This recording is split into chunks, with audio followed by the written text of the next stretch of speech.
It's the IMO pod with 3 young kings, Sukali, DT and Uzi on this. In my opinion, we're the pod of the year. We mix the banter with the edutainment. Sukali, you know, be the girl them sugar. Don't talk DT, designate driver. Tumichi Susa, Uzi takes it too far. You never know how far you can go if you don't try. We and them boys, we're not cohesive. Money, money, money. I mean, why do people like that guy? I've just never understood how you can like someone who can't even brush their hair. But no. I think it's like a representation of a lot of people. You think so? Yeah. Yeah. I think so. The thing with Boris Johnson is, when I was a kid and I didn't really pay much attention to politics, and politics was just this thing that happened in London, I would occasionally see clips of Boris Johnson, and I thought the guy was funny. Yeah. Because if you don't live in London, he's just this clown that occasionally makes it onto YouTube. Yeah. And so if that's your experience of him, and you just see him like saying "F you" to the entire establishment. Sounds like a rock star. Yeah, exactly. Yeah. He's like Trump, isn't it? Trump, basically. He's just like Trump. They're just like thinking, how this is... Because, you know, like your whole thinking about politicians and stuff like that, suited, you know, clean, well-spoken, all of that. So you're like thinking, oof, I don't know if I can ever... But then when you see someone like that, how if he can get there, oh, hey, listen. And you know... Maybe I have a chance. Yeah, exactly. I mean, it's one of the reasons why you will never catch me wearing a suit in anything that I do that's political. Because I've got suits. I could choose to do that. But one of the things that puts people off getting involved in politics is this idea that the only people who should be involved in politics are people who wear suits. Yeah. Bullshit. Yeah. Nah, that's why I like every interview I see you. That's why I can relate to you. Yeah, exactly. Because I also own suits, but I don't wear them. Exactly. I do want to move on, but I just want to touch quickly on the Rwanda policy.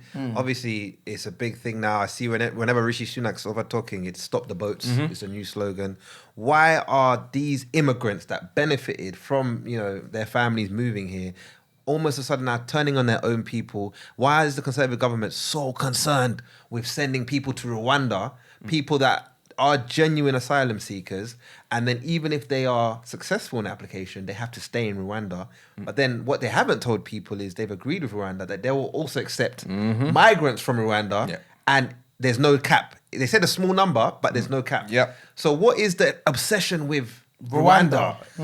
So, for starters, if you've messed up the economy to the extent that this government has, you have to try and appeal to your base. And your base loves the idea of kicking out foreigners. Even better, sending them back to Africa, even though half of them don't come from Africa. It's just crazy. It's just basically trying to use xenophobia as a tool to say, hey, forget the fact that we crashed the economy multiple times and we've trashed the NHS and your granddad died whilst you were partying in number 10.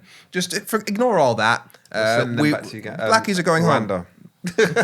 And it's just so when they get to Rwanda, what is the plan? I don't know. Have you looked into the plan at all? What actually happens? I've seen, you mentioned the picture of Suella Braverman at the camps that they've got. They're going to go there. They're going to have their asylum processes processed there, and then if they are successful, they stay in Rwanda. If they're not successful, they go back to their home country or a safe third country or something like that. Wow. So my question is then, and me, I'm no politician, by the way, but just using the small common sense God gave me. Just small. If you don't want people crossing the channel on boats, why do you not give them a safe route to apply for asylum? The same way you did for Ukraine. Homes for Ukraine. Yep, goes everywhere. They can apply, so they don't have to cross in boats. Why not this? Why, I don't know, in Calais, why don't they just set up a processing center there? What is the reason they don't want to do that, a safe route? So the crazy thing was Suella Braverman made your point for you. Okay. I think it was 6 months ago, she was in front of a committee and the committee person asked her, so if I'm like a 16-year-old coming from a country that's not Afghanistan, not Hong Kong, not Ukraine, so none of your setup systems, and I am in a country that I'm trying to flee persecution, trying to come to the UK, how would I get here? And she said, well, you could apply via one of those. No, I'm not from one of those countries. How would I get here? Well, you'd have to try and get across. And so illegally. Well, yes, that's how you do it. And then you'd apply for asylum. Wow. So basically, they're basically saying we're only allowing application from this pool of country, and you need to try and get your ass there. Yeah, so she's saying that, which isn't a blanket admission, that's crazy, that the reason people are dying in the channel trying to get here is because they haven't provided safe and legal routes for them to get here. And I think we need to look at just the opposition between these two things. One, homes for Ukraine. how we've treated Ukraine. We have given weapons to Ukraine to fight against Russia, the big bad. And Funded them. the refugees have come here and we've welcomed them into our own homes. Compare that with Yemen. Yemen, we are selling weapons to Saudi Arabia, which are being used to bomb hospitals and schools in Yemen, creating a massive refugee crisis with I think a kid dying every 5 seconds, something ridiculous like that. And so we're giving weapons to the bad guys. Russia, we're giving them to the good guys, and here we're giving them to the bad guys. And then the refugees that are here, last January, we told them it was safe to go back to Yemen, whilst bombs that were made in this country were still falling in Yemen. So that's effectively killing them. We kill Yemeni refugees, we bring Ukrainian ones into our homes. So but the one that's more publicized is the Ukrainian situation, because then it appeals to the masses that, hey, we're good. Is it because, again, the small reading I did, when Ukraine was denuclearized, did we make a promise or something that we'd always protect them if something like this were to happen? Is that possibly the reason why? I think I heard about that, but whatever obligation exists under that agreement is dwarfed by the fact that it's our bombs that are being used to blow up their homes. Okay. Yes, I think the issue is not as to say, hey, these are the supports the supports that was given to Ukraine was bad. It was more we're happy to support why can't Ukraine. you just Support do everybody else? Why are you picking and choosing and then and then Okay, no, that was very interesting. Right. And then also, seeing as you're quite well versed on European politics, the European Court of Human Rights is separate to the European Union. Yes. Right?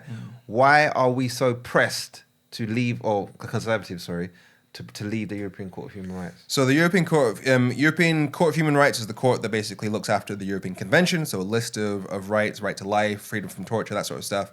And the UK translation of that is the Human Rights Act. Yeah. So if you've seen stuff like, if you've seen the Tories, they've been talking about getting rid of the Human Rights Act for ages. So getting rid of that means basically leaving the European Convention. And the Tories hate human rights in that sense, and they're fundamentally against it. They've been trying to roll it back ever since. We've seen recently what they've done on the protest laws. We've seen that their own human rights committee in Parliament said that their police crime sentencing in courts bill violates our right to protest by putting essentially noise limits and letting any police officer basically decide, oh, that's too noisy. Somebody might get offended by how much noise you're making, therefore you're going to get arrested. They're just utterly hostile to human rights. I mean, in fact, the reason why I'm involved in politics was because I was working in Brussels and looking at what the Tories were doing, and I saw the EU as like one of the stopgaps to stop them from doing horrendous stuff. And so when Brexit came onto the table, I was like, oh, things could get even worse. So I know the Tories are just fundamentally against the idea of human rights. It's crazy because they want to be able to do whatever they want to do, and you just don't. But aren't they human? Don't the rights also benefit them? The human rights. Look at the position that they're in, though. But their children, their extended family, that's inherited wealth. Their kids will be fine. Exactly, they'll be fine. Trust me. Okay, cool. All right. Another thing I wanted to touch on quickly was Tupac once famously said, "They have money for wars, but not to feed the poor." Right? And obviously, we've seen even if you look at America, every other day I just see they're just signing off more money for a certain war that's going on. More money, more money. So I did a bit of research, and I found that the test and trace, for COVID, it cost. Hold on. Banang, Mr. Statistics has lost his statistics. Test and trace. 37 billion. If we had completed it. So the initial budget for it was 37 billion. But to make university education free will cost approximately 8 billion a year. To give the nurses the pay rise they want, it would have cost 4 billion, right? And to provide free school meals every year to children would cost 425 million. Why is it when it comes to things that actually will benefit society, we don't have the money for it? But when it comes to the King's coronation, voila, money is there. Appears. Do you know what I mean? Or when it comes to test and trace, to give money to your cronies and, to do your little corruption, Ping, money is there. When it comes to wars, money is there. But when it comes to feeding the poor, we don't have money. We can't afford it. Austerity. We have to cut this, cut that. What's the reasoning for that? So for a lot of these politicians, I mean, remember what I said, that these people are objectively bad people. Like, for me, the test case was Brexit. If you know that no matter what you do with Brexit, it's going to make people poorer, and you do it anyway for the purposes of winning the next election, you clearly don't give a crap about normal people. You just care about getting power, and that's the thing. Often, lots of politicians cynically say that nothing helps a re-election like being in a war. We're at war. We're at a time of war. We need to sit together. I mean, that's why Boris Johnson constantly went over to Ukraine to make himself look good, like he's a wartime hero. Exactly. That sort of stuff. That's really good for re-election. And obviously the how much money was lost on fraud and the crony contracts with businesses linked to the Conservative Party, that sort of stuff, that helps the Tories directly. So money and power, those are their priorities. And giving money to the poor people, doesn't help their agenda. Because now then to add to that, bro, during the whole pandemic situation, especially talking about the money they wrote off for businesses, like I'm talking about fraud. There was fraud up to over $1 billion, and they writ that off. However, they're chasing people like I'm talking about average people are going to jail, right? Because they can't pay back small. Do you know what I mean? Or even Small their COVID fines. COVID fines. People are going to jail for that, and that just tells you, and then this adds to that point. What Femi's making is insane. And It what is would insane. You had Michelle Mone, the Tory member of the House of Lords, who made off with I think 20 million because she basically organised one of the contracts for PPE that didn't even work. That sort of stuff. Yep. And so if they're willing to let that money go out the window, but they're willing to chase people and send people that are desperately trying to They need it, to jail. And you talked about why don't they prioritize people that are struggling. There was a poll done of Tory party members, so the people who choose the leaders of the Tory party, and it found that 63% of them are against the idea of spending money to basically close the wealth gap in the UK. They don't like the idea of helping poor people, and it's insane. Like, they've stopped like hiding who they are anymore. Liz Truss, when she did her, we're going to get rid of the taxes for people for the top bracket. She said, I think it was Laura Kuenssberg asked her, so that you think it's fair to give more money to people who are rich? And she said, yeah. Just like that. Then you had Rishi Sunak, who in last summer during the leadership race for the Conservative Party, he said that he had the task of. Labour's funding model gave all the money to deprived urban areas. He began the work of undoing that needed to be undone. So bragging about taking money away from deprived urban areas and giving them to rich ones, which is where he was. They don't care anymore. You didn't see that clip? That's what I was going to write. I was My jaw dropped. Like, what? It was crazy. And often we talk about getting back to the issue of should black people get involved in politics. So much of what they try and do is to make us feel not welcome in that space. You've mentioned using big words. It's all designed to say this isn't for you. Stay in your place. Keep at your job. Keep working. You got to feed your kids. Don't get involved in politics. But these people are the worst people. They deliberately make us poor every single day. They got into power on a manifesto literally called "Get Brexit Done," knowing that would make people who are already desperate even more desperate. Because it wasn't going to affect them regardless. Anyway, they would be fine.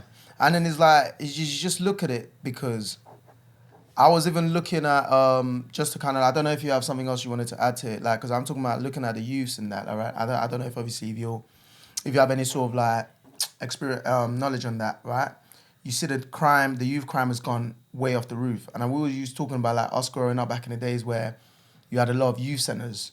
We grew up in London, like there was a lot of things for you to do, recreational wise, get involved in youth centre, music, on different things like that. All of that's been shut down. Pretty much there's no activities or anything like that kids can get involved in other than just being out in the streets and being left open pretty much for grooming by gangs and etc. Are those things done by design, or you think, or what do you think was it? Oh, but that's precisely it. It is done by design. You've got Rishi Sunak literally bragging about taking money out of deprived urban areas. I mean, their beating crime plan, which they published about a year ago, it acknowledged the relationship between poverty, a lack of opportunity, and turning to crime. They know that if they take money away from those areas, then people are going to feel they've got no choice. And we're seeing that with the cost of living crisis across the board. Across the board, because yeah. we've seen, I think it was, where was it? I think it was the Co-op that they've started using dummy coffee jars. Yeah. Because they know people are so desperate, they're turning to stealing it. We've seen people stealing baby formula. They know that people who are desperate, they see that stuff there, and they have to do it. They feel they have to do it. And it's just so mental that these people aren't in jail because, as you said, they're chasing people for not paying stuff. If I were to lie on my taxes and deprive the HMRC, the tax revenue, of maybe like £1,000, Like Nadeem Sahawi, right? Yeah, I'd go to jail. Yeah. Nadeem Zahawi doesn't go to jail. He just pays the fine and he's good. But Boris Johnson and the Tories in general, they lied on a tune of £350 million. They said it would be £350 richer per week, and it ended up costing 4% of our economy, equivalent of £100 billion a year. Jesus. And they're fine. They're still in government. They're enjoying. Yeah. It's crazy. It's criminal, man. It's actually criminal. And even when I look at someone like Boris Johnson, he's had multiple affairs.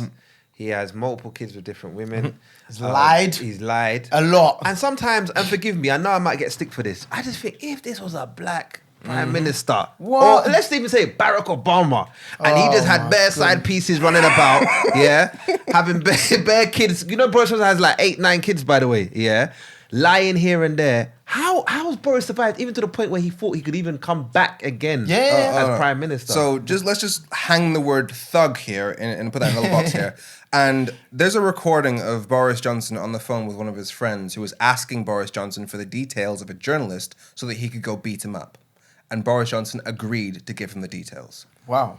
The fact that Boris Johnson doesn't regularly get called a thug is insane. In 2019, there was a whole list of Labour MPs that were begging Boris Johnson to tone down his language around Brexit betrayal and stuff like that because they were getting death threats, including the MP that took over from Joe Cox, who was actually murdered in relation to Brexit. Yeah. And his response was, the best way to ensure that every parliamentarian is properly safe is to get Brexit done. Translation, if you want to stop getting death threats and not be murdered, you need to support my policies. Thug. that is mad. He is a thug, but never gets called that. So as you say, if he was a black politician, Jesus Christ. Might be in jail. He's in jail by now. Bro, he'll be finished. Kalas. Because what they did to Barack Obama just because of small birth certificate. You know, that they wanted to see the birth certificate. I said, man, he was born in Hawaii. You know what I mean? They were getting onto him. Then they started saying conspiracy. You know, Michelle, we've never seen her pregnant. Is she really a woman? Is she a man? Just stuff they made up, you know, by themselves. But Boris, we actually have facts. He cheated on his wife multiple times. Do you know what I mean? Now Lied to the Queen. Lied to the Queen. Actually lied to the Queen. Hey, Bob, it's crazy. It's actually bad. And I wanted to say, actually, you know, we spoke about language that they use, but now they've also used our language. If you remember back in the days, the word woke was our thing. Yeah. Do you know what I mean? I first heard it in hip hop. So the woke culture. Yeah, Now, Suella Braverman said in Parliament, what did she say? And I quote, talking about the Just Stop Oil protesters, it's the coalition of chaos, it's the Guardian reading, tofu eating, wokarati. Woke. I'm not gonna lie, those are bars. Those are bars. When I heard the word woke, I was like, actually, that kind of slaps, you know. Wokarati. You're not serious. Bro, they've demonized the word woke, where that word was our thing to show us that, we're actually now aware of the stuff that's going on around us. That word now. Do you know what I mean? Why are they now... What's this war on woke? What is it all about? Like, especially spearheaded by that idiot, Piers Morgan. Woke. What's wrong with being woke? So they're trying... Whenever I hear them try and use that word in the wrong way, I always just remind them of the dictionary. I just pull up the quote. It says, to be aware of injustices in society and want to change them. So congratulations, you've just said that it's bad to be a good person. Literally. Literally. Why? So what? But what is that? What's the reason they're going for that wokeism and all these terms they're creating? I think that they always like a slogan to hang it on to basically get their base riled up. And slogan. If they want a word that can encapsulate everything that they feel that their base hates, everything to do with equality, everything to do with social justice, and they can paint it as woke. You hate woke. We'll make you really angry about this word woke. Make it so this is a trigger for you. And then there you go. Nah, he's right. You know, they love the quotables. Like, do. get Brexit done on the side of the buses everywhere. They love quotables, you know. But this is the funniest thing. They only like it when it doesn't impact them. For example, cancel culture, right? It would be great to get your views on it because I feel like they hate cancel culture, but until it's someone they don't like, then they'll be like, that person needs to be... Gary Lineker has to lose his job immediately. Exactly. I was just about to get... Exactly. Look what they did to Gary Lineker. Those people that were getting onto him hate cancel culture. Yeah. But then when Gary Lineker, you know, gave his views on the immigration policy and everything like that, they were like, he needs to be removed. He needs to be removed, cancelled. What's your thoughts on cancel Pick culture? and choose. Pick me. So there's what we all know, that it's mainly just consequence culture. If you say stuff people don't like, they will no longer like you. They will no longer want to buy your stuff and no longer want to support you. That is just human beings being human beings. And arguably, it's one of the things that they supposedly like. It's free market. If your product is no longer something that the consumers, us, like, we will stop buying it. That's just it's your idea. It's your capitalism. But it's also the issue of with the cancel culture. Oh, I forgot what I was going to say. Sorry. No, it's fine. Because I can give you an example then. You know when GB News launched? I don't know if you remember. Yes. A lot of people were saying we're not going to watch it we're not going to shop if your adverts are on GB News. And obviously GB News were in like cancel culture, here it is again. Do you think that's fair? Like, should we be cancelling shops just because they decide to advertise on conservative networks? I think given how much damage the failure of the media to give us accurate facts has done to us, because it's the reason why we end up with the wrong governments in charge, because people can only go on the information that they see. I think if a supermarket is choosing to give money to those organizations and allow them to flourish, even when nobody's watching, I think that's something that we should all try and take a stand against, because we haven't got that much power, but we do have some, and we have to use it. And what I was going to say about cancel culture is the fact that I think it's just them being scared. They've realized that they're no longer popular, that they can no longer win. I did a talk recently about where we're heading, because often you hear stuff like young people, they'll become more conservative as they get older. You'll grow out of all this activism and equality stuff. But the facts don't support that. Studies that have been done that show that if you are in the boomer generation or the silent generation or the Gen X generation, when you were 35, you were 5 points less conservative than the national average. But by the time you reach the age of 70, you're 5 points more conservative. So everybody gets more conservative as they get older. But millennials at the age of 35 are 15 points less conservative. We are breaking the mold. And I think one of the reasons for that is because even though when we were growing up, we had this idea that just at the back of our mind, maybe our parents do know best. Maybe they're the ones that understand the world. They've lived a bit more. They understand politics. But we've seen the decisions that our parents have made. We've seen them support the Conservative government whilst they trashed the economy via Brexit, whilst Liz Truss destroyed and burnt down the mortgage system. We've seen them ruin our lives repeatedly. And so we can no longer say that they know what they're doing. And so we've gone our own way. And even for millennials, we've actually gotten more progressive over time. Like, if you think about the stuff that we used to enjoy in the early 2000s, the stuff that was on TV. I mean, there was a show on Sky One called "There's Something About Miriam." Yeah, I remember that. Where the entire premise was you've got this like sort of bachelor type program, and there are 6 eligible dudes, and they're all competing for this one woman. And surprise, surprise, she's a trans woman at the end. That was the premise of the entire show. Stuff that we used to think was okay back then, we're like, Jesus Christ, can't do that now. What were we thinking? And so I think the way things have gone means that we now deal with a different people, and Gen Z will not stand for this. And so on that basis, the right has to try and say that it's wrong for us to oppose the stuff that they always did. They have to say you're trying to cancel us. Whereas just the reality is times have moved on. You people are the past. That's true.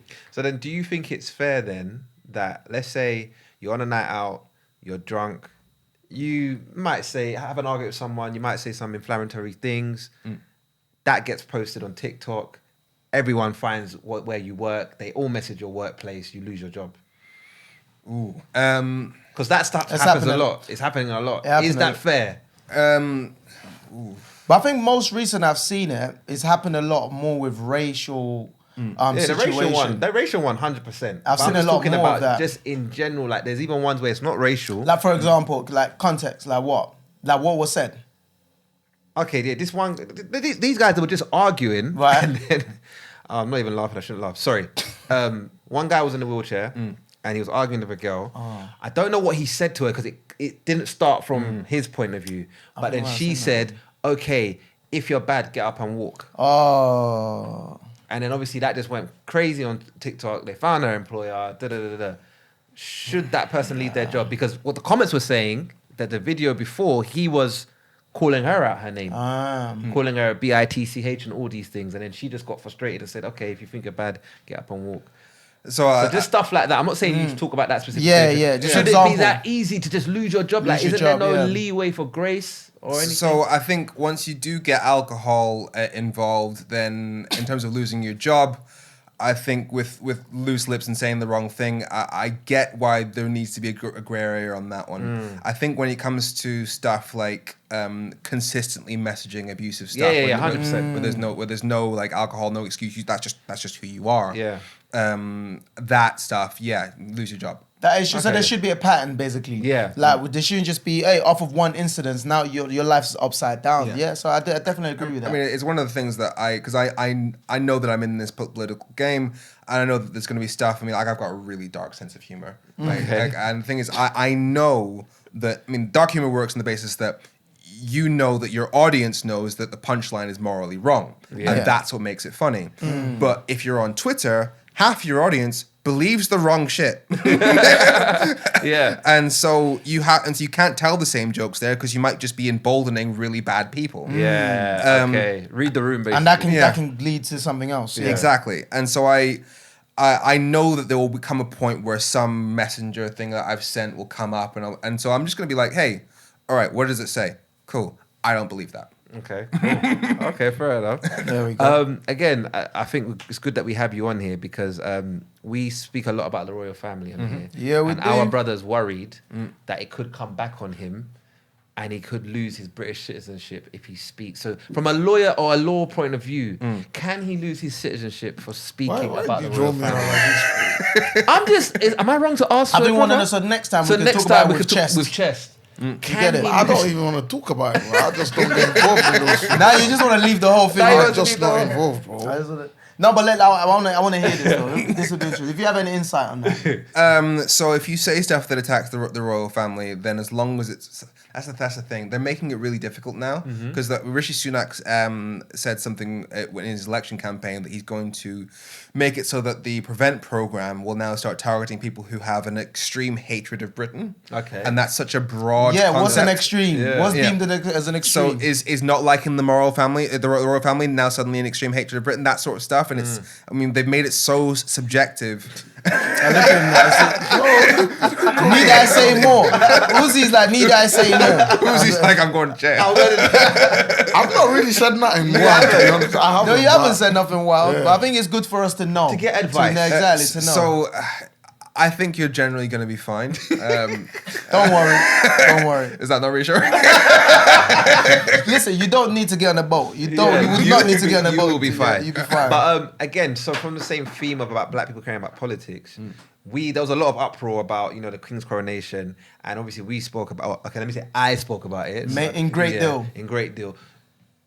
Should black people really have an opinion on the British royal family? Like, should we really care about what they do and the whole thing with Harry and Meghan and the money and everything? Should we care? Should we just mind our business? So there's some stuff we should care about. There's some stuff that doesn't matter. So for example, all the stuff to do with the internal squabbles inside the royal family between Harry, Meghan, Charles, all that stuff, I don't care. But the only thing that's relevant to the wider issues is how the media dealt with that, because we saw the racial bias in terms of how they treated Kate versus how they treated Meghan. We saw that when Kate ate avocados for breakfast, that was great. When Meghan ate avocados, then they said it had a big front page spread about how she was eating something that was implicated in drought and murder in poorer countries. It's so that sort of thing is relevant to everybody, whereas the stuff that's internal family squabbles, I don't care. In terms of the colonial past of the royal family, again, it's relevant in terms of who in the media is talking about this and trying to basically say, hey, it's not that bad. so you can just use that as like a warning flag. Oh, okay, I know that you're a bit of an issue because you think that it's cool that the royal family did that in the past. But other than that, it's not that relevant to now, unless you're passionate about the royal family and you're trying to decide whether or not they're good people or not. In which case, the fact that the royal family, i.e. Charles and William, simply refused to apologize on behalf of the institution for slavery and the empire, that again tells you a lot about them. So if you're deciding whether or not they're good people, then it's relevant. But for most of us, it's not, other than the cost to the taxpayer. Yeah, that's what I was going to say. Yeah, in terms of the cost, spending over what? I think combined, we was calculating that like the Jubilee, the coronation, all of that, talking about excess of like 500 million. And yet, the economy is where it's at right now, like, do you know, and I think that's when it's relevant, isn't it? Yeah, there was it would have cost them 20 million a week to give kids free school meals during the summer holidays in 2020, when many of their parents would have been out of work and on to 80% wages. But holding a party for Prince Charles was more important, apparently. Of course, yes. Listen, it's crazy. So in that sense, then moving on, then I just wanted to know real quickly if anyone watching that looks like us or can relate to us wanted to become an MP, what would you actually have to do? Like, can I just today decide I want to become an MP and apply some form, or do you need some background? The process. Get yourself noticed, have an expertise, have an area that will say, hey, I know how this works, I can help make this particular thing better. So for me, my essential cheat code was the fact that I understand the EU. So I'm an authority on Brexit issues. But whatever you work in, if you work in the environment, if you studied politics, if you studied local infrastructure, that sort of thing, get something that you know that you can actually provide to the top stage so that you can be useful to your community and to the country as a whole, and give yourself a platform. Get on social media, get people to know about you, and that's a good step. And then at some point, go for it. And it is essential. I've been in, sadly, too many conversations with Black people where the end result is nothing's going to change, and they end up just saying we don't need to get involved in this because this won't work, or this won't work, or this won't work, and because whatever's being suggested won't be all that's required to get all the change we needed, they say, well, may as well not try it. And it's such a problem because that's exactly what they want us to feel. They want people like me to look at the referendum result and think, oh, I shouldn't be involved in this. I'm not even welcome here. But there are things we can do to change things. And often things like the fact that Labour is not exactly where we need them to be on a whole range of issues. I mean, even despite the Black Lives Matter protests in London, when were they championing things that need to change? When were they championing blind CVs? When were they championing better history education? When were they championing changing the voting system? Because, let's go on that for a second. Under this system, the Tories got 44% of the vote, 56% of the seats. Labour got 33% of the vote and 32% of the seats. Which means mathematically, Tory votes counted 30% more than Labour votes. So which means, given that people from ethnic minorities less likely to vote Tory, the votes of Black people were worth less in that election. And so we need a fair voting system. That sort of stuff can change, must change, will change. Okay. I like that. So I think, I don't know about you guys, but do you actually understand the difference between proportional representation and then the first past the post, is it? Let me hit that real quick. So our current voting system is called first past the post. That basically means in your constituency, in your town, wherever you're from, whichever MP candidate gets the most votes wins. Yeah. But that means that if, for example, the Conservative candidate in your area gets 40% of the vote, and the Labour candidate gets, let's say, 30%, and the Green candidate gets 30%, then even though I think we can all agree that 60% of the people in your area want, roughly speaking, relatively left-leaning policies, they're going to get a Conservative MP because that one came first. And 60% of the votes don't count. They're just thrown away. But you know, like sometimes the parties not sometimes merge to then, because I think I've seen that happen, or does that only happen during general election? Like, you know, remember, like, yeah, sometimes Coalition, are you talking about? Coalition? Is that what that's called? I don't know the right terminology for it. Yeah, but where like UKIP might decide, you know what, all right, we're just gonna support Oh, okay. So that's so electoral pact. So basically, so a couple of parties might realize, all right, only one of us is likely to win in this constituency. So we're going to stand down, or we're not going to really campaign there. So you can take this one, but we'll take that one. That sort of thing. That's under such a broken system as this one. That's something that can be necessary, but only in a one-off for the purposes of changing the voting system, so nobody ever has to do that again. Because that's essentially tactical voting, and people shouldn't have to vote tactically, because tactical voting means, all right, the party I really want has no chance of winning, so I'll just vote for the one that's more likely to beat the party I really don't want. And which isn't right. Which means you go to the voting box already being disappointed with the outcome before you've even ticked the box. Would you even go? Exactly. It puts people off voting. But because the Labour Party as a party has voted to change the voting system to a proportional system, basically a system where the seats in Parliament match the votes of the people, so everybody's vote counts equally, there is that momentum towards things getting better. Keir Starmer is a problem, though. So when they get into power, either the Labour Party can push him into doing the right thing, or they need to get rid of him. Okay. Well, we'll see what happens there. So I just got two more questions. Number one, should all black people be voting Labour? And number two, as black people, why is it so important for us to have representation in a majority white country, whereas in our home countries, we'd never even tolerate the conversation of white people saying, oh, we need representation in government, because it's a majority black country. So as far as should black people vote Labour, I would say statistically we're going to end up having to. What I would really hope is that a lot of us join the Labour Party so that we can influence what they do. Because there've been efforts within Labour to silence black voices, and I think we need critical mass in there to make things go in a better direction. So I think more likely than not, Labour will be the party that is the most likely to win in your constituency at the next election. But we have to make sure they do the right things when they get in there. So that means a firm change of the voting system so that our votes will count equally in future elections. As for representation, I don't think, for starters, two wrongs don't make a right. If we're not allowing, if Nigeria isn't allowing white people to have representation in Nigeria, that's a failure of Nigeria. One could make the strong argument that white people have had enough influence in Africa. Thank you. That's what I was doing. I don't know that's what I was doing. I don't know about this. Exactly, yeah. But yeah, it's just because something happens in another country doesn't mean it has to happen here. So yeah. Okay, fair enough. But then why can't, to the earlier point, why can't black people vote Conservative, become Conservative members, and then change that party? Why is it? Because growing up, basically, I was told I have to vote Labour. Do you know what I mean? And I've been. It seems to me Conservative is too deep rooted in just not liking what they deem as the lower class, the working class, So I just feel like to try and get into that, to change that. Yeah, I mean, we're talking like your old, rich, powerful, white billionaires and whatnot, right? Compared to like a party to a degree, like you're talking about us growing up.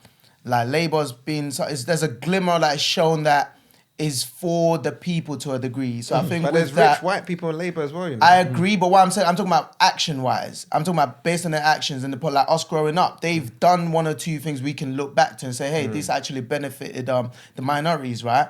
And I think that's the reason why so to me, it's easier to get into that party to change that compared to because they appeal, even during their campaigns, they appeal to a lot more even working class.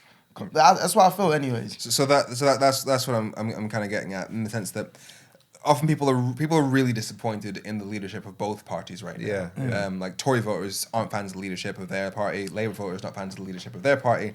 And so often, and Keir Starmer has gone very, very close to centre, even right wing, in some of his stances that he's taken. And so people are saying, well, what's the point? What's the difference? The difference is the members. You're not voting for Labour's leadership, you're voting for the members. We can work with Labour members. Tory members are the worst people in the country. More than half. I think half of them think that Islam is a threat to the UK. As I said before, 63% of them are against the idea of wealth redistribution to achieve equality. They are the worst people. You're not going to convince them. So you're going to have to hope that you can get a critical mass of more black left-leaning people in the Conservative Party than rich right-wing people, and that's just not going to happen. Whereas you're more likely to get people that might actually hear what we have to say in the Labour Party, purely because that's where the members are more decent people. I'm not saying that everybody in Labour is great, but I'm saying you've got a bigger chance of getting... The lesser of the two evil, isn't it? Yeah. And as I said before, like, we can't let the fact that not everything will succeed in the way we want it keep us from doing what needs to be done. Because, like, for example, thing with the blind CVs. Yes, blind CVs will make a huge difference because it'll get us in the door, but there will still be some racism in the interview. 100%. Exactly. Or unconscious bias. Oh, it should, man, come right this way. No, I hear that's a good point. I mean, do you have any questions? Nothing to ask. You educated. Do you feel like you've learned a lot today?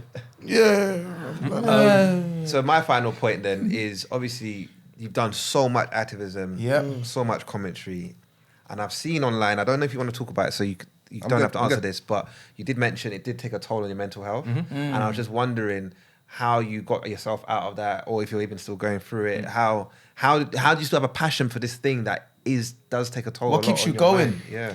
So thing is, the abuse has never been the thing that's hurt me, and I think it's almost a problem that it hasn't hurt me because I'm so numb because of other stuff. Like during the first 2 years of this, I was getting abuse every minute, racial abuse every week-ish, threats of violence every month, threats of murder every 3 months, and in January 2018, somebody posted my home address online. My number was actually on a special list for the Metropolitan Police of, if I call it, it's blue flashing lights because of how many death threats I was getting. Wow. Politics is less than fun as a black guy, but it's necessary. Especially when you stand for something, right? Yeah.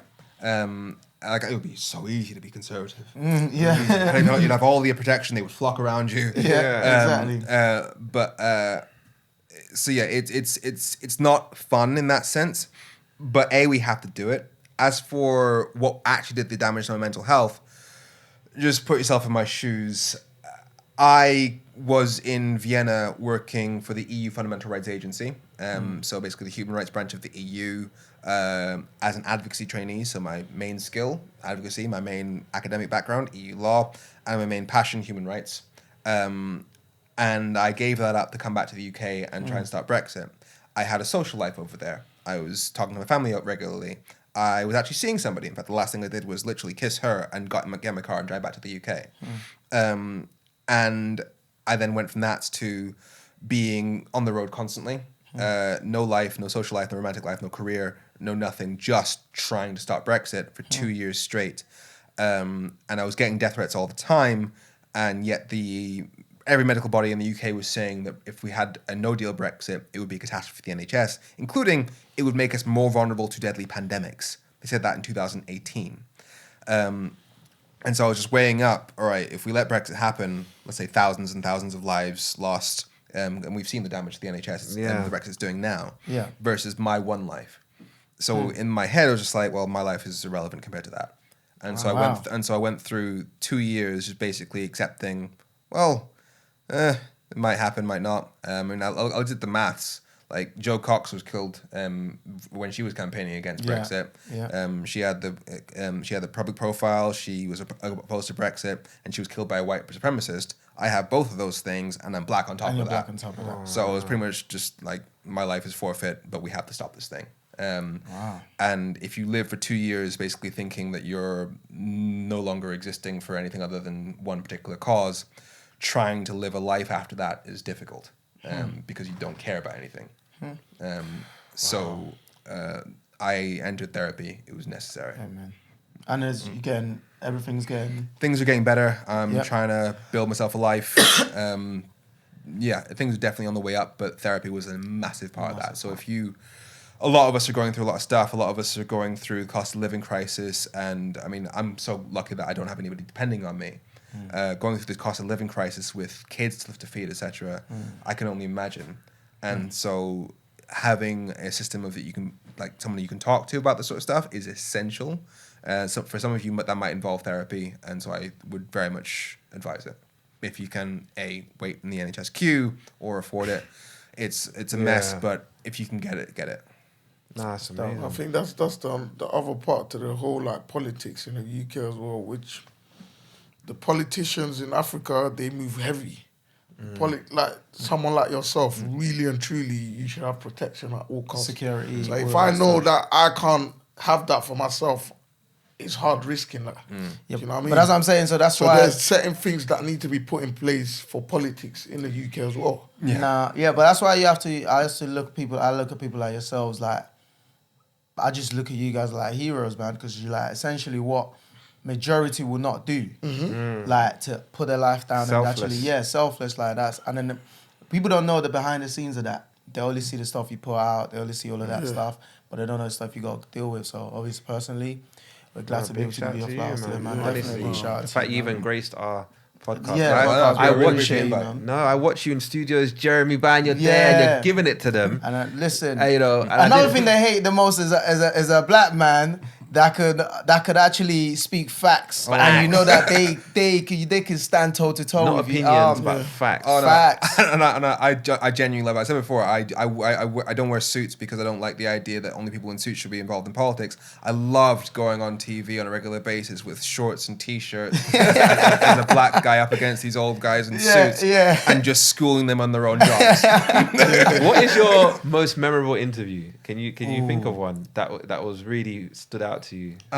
If we're talking about just the interviews itself, like not just when I called up Nigel Farage and got him to admit that you could control immigration as an EU member, that was my favorite. That was my favorite. Wow. Because his entire narrative was this uncontrolled migration thing before we leave.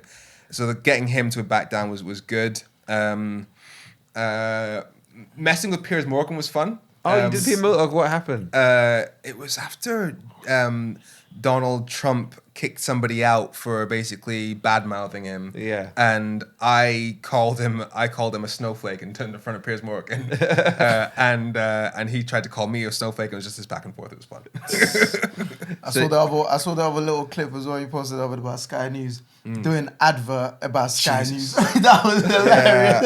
What advert was that? UK media is so broken. It's broken, bro. I was laughing. Sky News Sky News interviewed Boris Johnson. Now, granted, the interview itself was pretty good. They laid into him, but they used the clip of Boris Johnson saying, "I'll take this interview." It's Sky News. They're entitled to ask the questions, and then the voice of Sky News comes on with Sky News. Trust us to ask the questions. That is cringe. How is it a brag to say that Boris Johnson trusts you? That is so cringe, and I like Sky News. That's what I'm saying to you. I was Sky laughing. News do better. Bro, I was cracking up. People were looking at me like, what's guy laughing about? I was just like, anyway, let me mind my business. And lastly, obviously, how do your family feel about you being this political heavyweight? Yeah, they're proud, I guess. Yeah. But they're also worried. Like They'll rather you not, isn't it? Yeah, I occasionally I'll get the comment just like, "You've got the law degree, you could, you know." Yeah, be a big time lawyer. But they understand, I think, gradually that this is the only thing I can see myself doing. Wow. Okay. No, I just want to say I'm proud of you. all So are proud here, that we man. have someone like you representing us. And he got supported. Well, listen, forever supporters here, man. Yep, Supporters. you've definitely inspired me, so Definitely. inspired the podcast. So yeah, now obviously we've come to the end of the episode. I was wondering, is there anything like you're What you doing, got anywhere you coming want up people to in the- follow you, or anything you want to plug? Well, I mean, I'm on all the socials of Femi_sorry, but just make sure you get involved in politics, because if we don't have our say, somebody else will speak for us, and they won't have our best interests at heart. There you go. I mean, that's a slogan. That's it. That's right a there. slogan. Now, we've loved having Femi on. If you've got any questions for Femi or any comments on the episode, please drop them below or contact us via the link in our bio. Any episode suggestions, any feedback for us, we are open. You know, we don't mind. We're learning. Yeah, we don't mind getting feedback. If you ain't got any guests you want to see on the show, just message us, let us know. But please comment, subscribe, like, share. Thank you for joining us. Till next time. Peace. Yes, it's your boy DT, and this is the IMO podcast. We are here live at the London Podcast Studio. Use code IMO20 to get 20% off. Peace. Shout out Amaka, Andrea, and Obi. They're steady working, so we ballin' like Kobe.